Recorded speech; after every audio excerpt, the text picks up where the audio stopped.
Malam teman-teman, aku dapat isarohnya tentang Kidung Asma Sejati. Kun fayakun, ragaku gemelar ing jagat. Lahirku bareng srengenge, uripku di marsewu.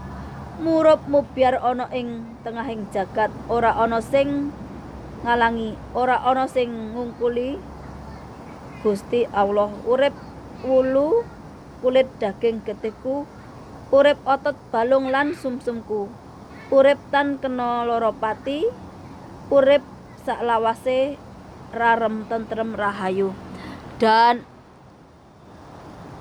asma sejati ini adalah mengenal diri kita yang sejati, kidung yang sakral untuk orang Jawa. Karena apa? Karena orang Jawa itu berprinsip pada kebenaran, keadilan, dan kebaikan. Itu sudah turun-temurun dari zaman nenek moyang kita. Tidak hanya zat sifat sirullah aja. Jadi kita itu manunggaling kawula Gusti, menyatunya dengan Tuhan, dengan alam semesta, agar kita apa? Agar kita membawa kebaikan kepada semua makhluk hidup, agar semua makhluk ciptaan Tuhan itu berbahagia. Itu sebenarnya inti dari semua ajaran. Jadi kalau ada yang mau pamer kitab Alkitab ataupun agamanya atau apapun, orang Jawa nenek moyang kita itu kitab sucinya adalah hatinya. Baitul Maqdis, apa itu tempat sucinya juga hatinya. Semua itu letaknya ada di hati. Kenapa? Karena ketika hatinya suci, kemanapun dia pergi, dia tetap akan membawa kesucian. Artinya dia bisa memberkati kepada makhluk hidup lainnya. Kalau hanya tempatnya suci, ya kalau yang datang suci, kalau enggak. Jadi kalau orang Jawa itu yang disucikan, yang dimurnikan adalah jiwanya. Hatinya yang disucikan, jiwanya yang dibersihkan. Agar apa? Agar bisa menjadi berkat kebaikan untuk semua makhluk hidup. Prinsipnya orang Jawa itu kebaikan, keadilan, dan kebenaran. Orang Jawa pantang berkhianat, juga pantang dikhianati. Makanya zaman kerajaan namanya kawulo itu ya setia, berani mati. Itu sudah mendarah daging. Enggak hanya kepada raja, sultan, sultanah, semua di dunia ini, mau dari Belanda, mau dari Spanyol, dari manapun, Inggris sekalipun, ketika yang memimpin adalah seorang raja atau seorang ratu, maka rakyatnya akan tunduk dan patuh. Kenapa? Karena mereka yang memegang wahyu ke Prabon. Dan Indonesia sebenarnya juga seperti itu. Cuma karena kalian dibohongi sama yang namanya demokrasi. Kenapa? Karena kalau demokrasi kalian gampang diacak-acak, gampang diadu domba, agar kalian apa? Merasa rakyatnya itu lebih berhak daripada pemimpinnya. Jadi sesuka hatinya, bisa dikotak-kotakin, bisa diadu domba, pakai apa? Pakai agama, pakai politik, pakai sosial. Beda dengan kerajaan atau sultanah, ya memang raja atau ratunya dipilih oleh Allah, karena udah nggak ada yang lain, ya cuman satu itu. Jadi nggak mau yang namanya rakyat, yang namanya yang di bawahnya ya harus tunduk. Itu sekarang banyak keturunan dari Demak Bintoro, Majapahit, Singosari, Sunda Galuh, Erlangga, Sriwijaya, itu ada anak cucu-cucunya sekarang. Kalau dia masih ingat pada leluhurnya, ada yang dibangkitkan secara spiritual ataupun rohani. Tapi jangan bangga dengan leluhurmu. Apa kamu sudah sesuai semampu atau sebisa seperti leluhurmu? Atau cuma jualan nama dari leluhurmu? Gak perlu ngaku-ngaku sebagai keturunan raja ini, kerajaan ini, kerajaan itu. Tapi yang perlu dipikirkan adalah Apa kamu sudah bisa seperti nenek moyangmu dulu? Kalau cuman buat pamer leluhurmu dulu buat apa? Intinya apa? Tong kosong nyaring bunyinya. Nih, nggak perlu pamer ahli agama, ahli ini, ahli itu. Tunjukkan kalau kamu bisa mengubah melalui apa? Melalui dirimu sendiri. Baru kamu bisa mengubah orang lain, yang artinya apa? Kamu menjadi khalifah untuk dirimu sendiri, menjadi raja atau ratu untuk dirimu sendiri. Baru kamu bisa menjadi raja atau ratu atau khalifah untuk orang lain. Di tanah Jawa, jangan memulai sesuatu itu dengan keburukan atau menggunakan hal-hal yang keji. Kenapa? Karena akan berakhir dengan namanya keburukan.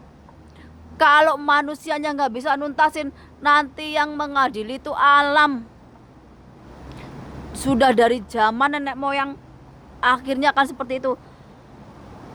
Kalau manusianya udah nggak bisa dibenarkan, nggak bisa diperingatkan, alam yang akan mengadili. Contohnya Desalah, Ketang. Kalau yang di Indonesia ini, jadikan itu contoh bahwa kamu di tanah Jawa itu bisa jadi contoh untuk pulau-pulau yang lain dan negara lain, bahwa kamu itu di situ bisa jadi tanah yang diberkati Tuhan dengan apa? Dengan kebaikan, kebenaran dan keadilan. Bukan seenak jidatmu. Tanah itu bukan tanah keluargamu, bukan tanah nenek moyangmu, tapi itu titipan dari Tuhan untuk anak cucumu yang nanti. Yang sekarang ini kita harus jaga, kita rawat agar kehidupan di alam ini tetap berlangsung. Kalau kamu merusak alam, sama aja kamu itu merusak kehidupan manusia dan makhluk hidup lainnya, yang pada akhirnya hilang sendiri dengan siklus kehidupan. Ini namanya seleksi alam. Dah ini dimulai. Gak kira kamu itu matinya melalui apa, tapi kalau udah kamu ketemu mati, ya namanya kamu yang tersingkir. Gak kira kamu nanti mati karena bencana alam, karena perang, karena penyakit, karena tabrakan, atau dibunuh. Itu sama aja kamu udah tersingkir dari kehidupan ini. Bahwa kamu takdirnya mati, gak hidup lagi. Yang perlu kalian hati-hati, siklus kehidupan ataupun penyaringan alam ini gak harus melalui bencana besar yang gede, tapi bisa juga dengan yang kecil-kecil, mulai dari tabrakan, pembunuhan yang merajalela, perampokan, sebagainya. Itu udah wujud dari seleksi alam. Karena apa? Karena kehilangan nyawa, kehilangan kehidupan. Jadi kalau ada yang nanya, Mbak, seleksi alamnya kapan? Kapan dimulainya? Kalau sekarang aku bilang udah. Karena apa?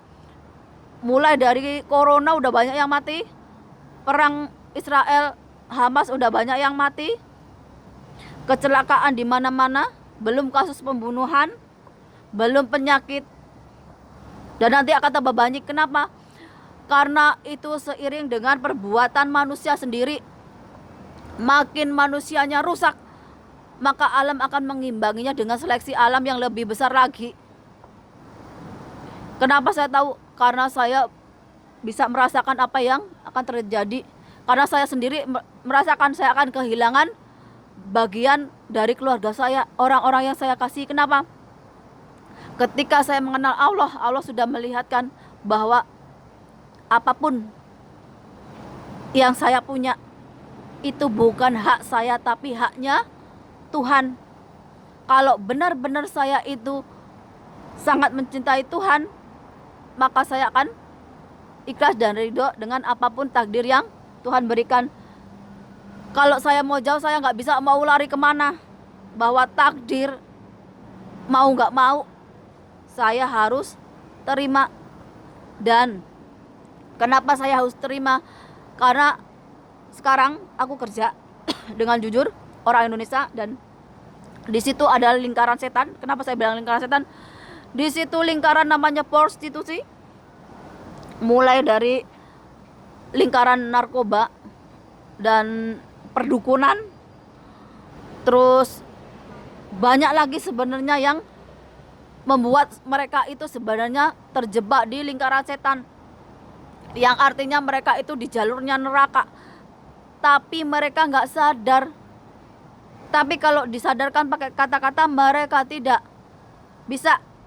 Kenapa? Karena mereka memakai akalnya bahwa apa yang mereka lakukan itu adalah benar, dan mereka akan mencapai uang yang cepat, kemewahan, dipuja, ataupun penampilan yang lebih baik. Karena apa? Karena itu bisikan setan, bahwa setan mengajarkan cari duit yang gampang, yang enak, yang agar kamu itu bisa, wah, itulah jalur neraka, jalurnya setan, dan itu nyata. Jadi mau mengubah cara berpikirnya mereka itu susah kalau enggak Tuhan sendiri yang menegur mereka melalui kekuasaan Allah. Mulai sakit, rezeki seret, bencana alam dan sebagainya. Sama ketika kita bernegara, berbangsa, beragama. Ketika manusia itu nggak bisa dibilangi, nggak bisa dinasehati, kayak sekarang ini yang ada seleksi alam besar-besaran. Karena apa? Karena mengurangi kehidupan biar orangnya berkurang. Jadi yang diseleksi itu antara yang baik sama yang buruk. Karena itu udah kehendak Tuhan, kehendak alam. Dan buat orang Indonesia, orang Jawa ini, dulu kemana aja, sekarang kok baru ribut soal makam leluhur. Bukannya kalian sendiri yang dulu gak ingat sama leluhur kalian sendiri, gak ingat tentang sejarah leluhur kalian sendiri. Sekarang ketika ada makam diakui oleh orang Arab ataupun orang lain, kalian sibuk mencari kesalahan orang lain, menghujat sana sini, padahal yang salah ya kalian sendiri. Kalian sebagai orang Jawa, sebagai orang Nusantara, kemana aja sampai makam diakui orang lain marah-marah. Lah dulu kalian ngapain? Kalian sendiri yang menghargai leluhur kalian. Kalian sendiri yang gak ingat sama ajaran leluhur kalian. Kalau gak dipaksa sama Tuhan, sama alam, pakai perinya kehidupan, kalian gak bakalan sadar. Jadi kemana aja kemarin-kemarin sampai sekarang baru perang argumen, perang debat, perang sebagainya karena makam keramat.